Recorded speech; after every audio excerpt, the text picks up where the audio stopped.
Hi friends, I am जय बावसार।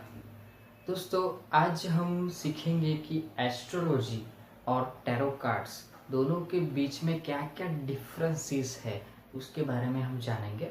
काफ़ी सारे लोगों ने मुझे ये क्वेश्चंस बोला है कि सर आप टैरो कार्ड सिखाते हैं, वर्कशॉप लेते हैं टोटली, पर हमने भी एस्ट्रोलॉजी देखी है, काफ़ी साल पुरानी है, राइट।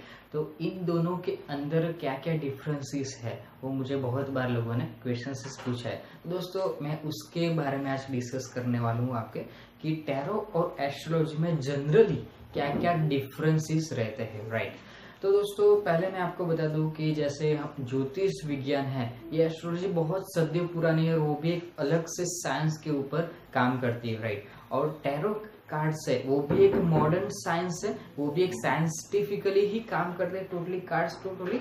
और उसमें डिफरेंसेस ये है कि जैसे मैं आपको बताऊं जस्ट एग्जांपल कि ज्योतिष शास्त्र में अगर प्रिडिक्शन करना हो किसी भी क्वेश्चंस का, राइट, तो जनरली क्या होता है, डेट ऑफ बर्थ लेनी पड़ती है, टाइमिंग्स लेने पड़ते हैं, ठीक है, या फिर पामिस्ट्री पूरी आ जाती है उसके अंदर टोटली, वो काफी सारे लोग करते हैं, राइट। मैं मिल भी चुका हूँ। तो उसमें जनरली क्या होता है कि उसके बारे में डेट ऑफ बर्थ से टोटली जो कुंडली जनरेट होती है और उसमें जो ग्रह नक्षत्र है उसमें अपने ज्ञान से टोटली वो प्रिडिक्शन जनरली रहता है, राइट। तो मैं आपको ये बात जरूर बता दूं कि ये सारी चीजों की, ये सारे क्वेश्चंस करने की टैरो के अंदर कोई जरूरत नहीं है। उसमें सिर्फ एक साइंस के का बेस पर काम करता है कि आपको कोई भी पामिस्ट्री, कोई भी क्वेश्चंस जो है वो डायरेक्टली पूछ लेना है। इसमें ना डेट ऑफ बर्थ की जरूरत है, ना कोई टाइमिंग्स की जरूरत है। सिर्फ आप अपनी जो प्रॉब्लम है वो बताएंगे, जिसका आपको अच्छी तरीके से लॉजिकली आंसर्स टैरो आपको देता है जनरली, राइट। और उसमें जनरली क्या होता है कि ज्योतिष शास्त्र में एक डेट ऑफ बर्थ उसके चार्ट पूरा तैयार होता है कुंडलीज का, उसी से पूरा जनरेट प्रिडिक्शन होता है। पर एक और भी सवाल दूसरा पूछते हैं कि सर टैरो कार्ड्स में रिजल्ट कैसा मिलता है, कितने परसेंट मिलता है तो, राइट। दोस्तों, ये तो बहुत ही इजी क्वेश्चन है। मैं आपको बता दूं कि अगर टैरो में रिजल्ट ना मिलता, ठीक है, तो ये विद्या चलेगी ही नहीं, ना कोई इसे सिखाता, ना कोई प्रिडिक्शन करने जाता, राइट। मैं आपको ये बात जरूर बता दूं कि हमारे इंडिया के अंदर ये एस्ट्रोलॉजी बहुत चलती है, जो कि हमारे पूर्वजों का पूरा ज्ञान है।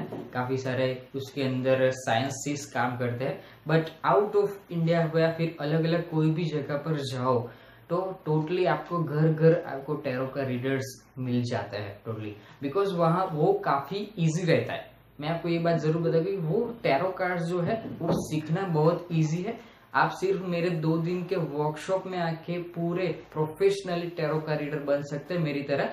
कि जिस तरह से टैरो से प्रिडिक्शन होता है वो बहुत ही आसान है, जबकि अलग अलग जितनी भी अलग अलग काफी सारी एस्ट्रोलॉजीज आती है उसमें आपको काफी सारा समय देना पड़ता है, काफी सारा टाइमिंग्स करनी जरूरी है, आपको लर्न करना पड़ता है, उसके मास्टरी लानी पड़ती है। जिस तरह से टैरो में भी हाँ थोड़ा बहुत सीख के आपको प्रैक्टिस करने की जरूरत है, बस सिंपली अलग अलग लोगों का प्रिडिक्शन करने की जरूरत है अच्छे तरीके से। सिंपल थोड़ी बहुत भी प्रैक्टिस आ गई, आपका माइंड, आपका सबकॉन्शियस माइंड आपको सारे क्वेश्चंस टैरो के जरिए बताना आपको शुरू कर देगा, राइट। दोस्तों, एक और बात की जनरली एक चीज तो सब लोग जानते हैं कि हमारा जो माइंड है उसमें 2 टाइप्स जनरली रहते हैं, एक conscious mind and subconscious mind, right. यानी कि जागृत मन और अर्ध जागृत मन, ये सब लोग जानते हैं उसका साइंस क्या है, राइट। यानी कि कॉन्शियस माइंड है उसके पास जो है 10% पावर रहती है, और सबकॉन्शियस माइंड है उसके पास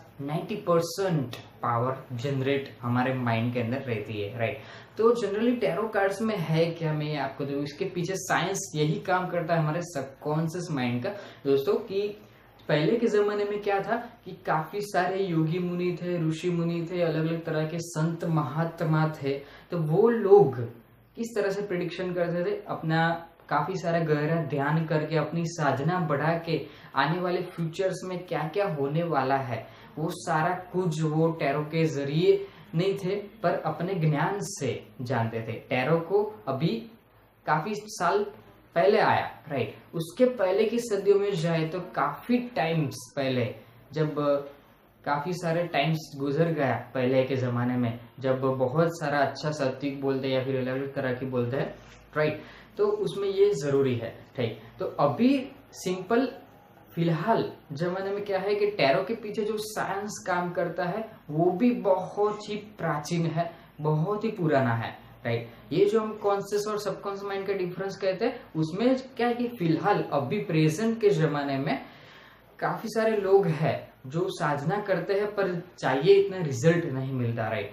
तो काफी सारा ज्ञान प्राप्त किया पर दोस्तों सिर्फ ज्ञान से कुछ नहीं होने वाला। अपने अंदर जो पूरा ज्ञान का खजाना भरा पड़ा है वो हमें जागृत करने की जरूरत है। जागृत कैसे करते हैं? साधना करके। सिंपल, सब लोगों के पास यही आंसर होगा। पर मैं आपको ये बात जरूर बता दूं दोस्तों कि टैरो कार्ड से उसमें ना ही कोई इतनी ज्यादा डीपली साधना करने की जरूरत है, ना ही कुछ इस तरह का कुछ स्पेशल इफेक्ट लाने की जरूरत है। सिर्फ टैरो के पीछे जो साइंस काम करती है, जो टेक्निक काम करती है, वो हम हमारे वर्कशॉप में सिखाते हैं। चाहे तो हमारे ऑनलाइन वर्कशॉप में जुड़ सकते हैं सीखने के लिए, राइट। और साथ साथ मैं आपको बता दूं कि जो हमारे सबकॉन्शियस माइंड है और कॉन्शियस माइंड में जनरल क्या डिफरेंट है कि कॉन्शियस माइंड में क्या होता है कि जब भी हम शुरू होती है हमारी दिनचर्या, डेली रूटीन काम मन की, तो उसमें हम क्या क्या काम करते हैं जनरली कि खाना पीना, उठना बैठना, जो भी कुछ डेली रूटीन काम हम जनरली करते हैं वो सब कुछ कॉन्शियस माइंड से करते हैं। और सबकॉन्शियस माइंड से क्या काम करते हैं जो हमें खास करके पता नहीं है, वो सारे काम अंदर और बाहर की दुनिया में चलते रहते हैं। मैं आपको ये बात जरूर बता दूं दोस्तों कि सबकॉन्शियस माइंड को आने वाले हमारे फ्यूचर्स में क्या क्या होने वाला है वो सब कुछ उसे मालूम होता है, पर हम वो बाहर अपने अंदर से बाहर नहीं ला पाते खास करके, राइट। तो वो बाहर कैसे लाते हैं? वो टैरो के जरिए पूरा बाहर आता है। यानी कि टैरो के अंदर जो साइंस, वो टेक्निक जो काम करती है वो हमारे सबकॉन्शियस माइंड से जुड़ के काम करती है, जो हमें ये सारे क्वेश्चन के आंसर्स बाहर लाने में मदद करती है, राइट। तो दोस्तों इसमें एक सिंपल क्या है कि हमारे सबकॉन्शियस माइंड में आने वाले फ्यूचर्स में जो भी कुछ है वो उसको पता होता है। कई बार आपने ऐसा डिफरेंसेस देखा होगा कि कई बार पता चल जाता है, ऐसी इफेक्ट आ जाती है, ऐसा आंसर आ जाता है हमारे मन में कि ऐसा कुछ होने वाला था। हम कई बार ऐसे अनजाने में बोल जाते हैं कि मुझे पता ही था कि ये कुछ होने वाला है काफी टाइम से, या फिर कुछ टाइम्स के अंदर मुझे ऐसा कुछ फीलिंग्स आ रहा था, ठीक है। काफी सब लोगों के पास ऐसा कुछ ना कुछ ऐसी घटनाएं बन चुकी होगी, या ऐसा कुछ फीलिंग्स आ रही होगी, या कुछ ना कुछ ऐसा चल रहा होता था, राइट। तो दोस्तों ये क्या था? सिंपल हमारे सबकॉन्शियस माइंड का एक सिंपल एक इशारा था जो हम समझ नहीं पाए, राइट। अगर समझ पाए तो भी क्या एक्शंस लेने हैं इस प्रॉब्लम को सॉल्व करने में, या फिर क्या परफेक्टली क्लियर नहीं मिलता जो भी कुछ मिलना चाहिए, तो वो हमें टैरो के जरिए परफेक्टली क्लियर आंसर मिलते हैं। और टैरो आपको ये भी बताएगा कि आपका जो प्रॉब्लम है उसके पीछे क्या कारण है, अभी क्या चल रहा है प्रेजेंट में, और इन फ्यूचर में उसका क्या होने वाला है। मानो कि अगर पॉजिटिव होने वाला है तो कोई प्रॉब्लम नहीं है, अगर और पॉजिटिव करना है तो वो हमें गाइडेंस वो भी देगा अच्छी तरीके से। पर अगर नेगेटिव होने वाला है तो प्रॉब्लम्स जरूर हो सकती है। अगर टैरो कार्ड्स रीडर के आप जाते हो या फिर सीखते हो तो आपको ये जरूर बता दूंगा, टैरो आपको ये जरूर बताएगा अच्छे तरीके से कि जो कुछ भी नेगेटिव है इन फ्यूचर में, जो कुछ होने वाला है या फिर प्रेजेंट में चल रहा है, उसका सॉल्यूशन लॉजिकली कैसा लिया जाए। देखो दोस्तों मैं आपको ये जरूर बता दूं, टैरो के अंदर ना ही कोई कर्मकांड वगैरह कुछ विधि विधान ऐसा कुछ आता है। एक सिंपल एक साइंस काम करता है अच्छे तरीके से, बस उसको लॉजिकली आंसर जो मिले वो आपको फॉलो करना है। जो टैरो आपको बोलता है वो आपको अपनी लाइफ में चेंजेस लाते रहना है, राइट।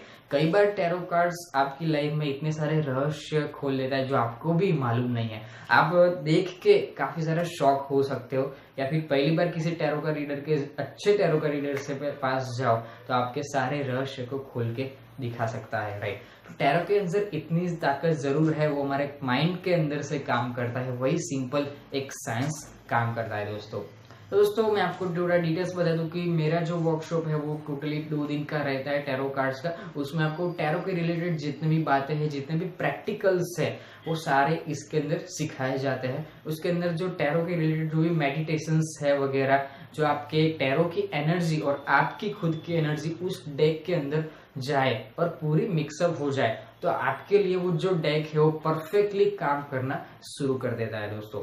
तो उसका जो टेक्निक है वो अच्छे तरीके से सीख लेनी है, कार्ड्स के मीनिंग अच्छे तरीके से सीख लेने हैं, उसके पीछे साइंस को अच्छे तरीके से जानने लेना है, टैरो के रिलेटेड जो अच्छे तरीके से वो आता है वो भी आपको सीखना जरूरी है। बस सिंपल इतना बहुत कुछ भी उसकी ट्रेनिंग परफेक्टली सीख ली तो समझो आपको टैरो कार्ड रीड करना आ गया, राइट। तो दोस्तों इसके लिए आपको अच्छे ट्रेनर की जरूरत होती है कि ट्रेनर कैसे आपको सिखाता है, वो बहुत जरूरी है। कौन सा ट्रेनर है वो डिपेंड नहीं करता, पर कैसा ट्रेनर है, कैसे उसके पास नॉलेज है, किस तरह से वो सिखाता है, वो बहुत ही मायने रखता है दोस्तों। कि इसके अंदर जो भी कुछ बात है, मानो कि साइंस तो वही है, पर ये जरूरी है कि सिखाने वाला कैसा है, राइट।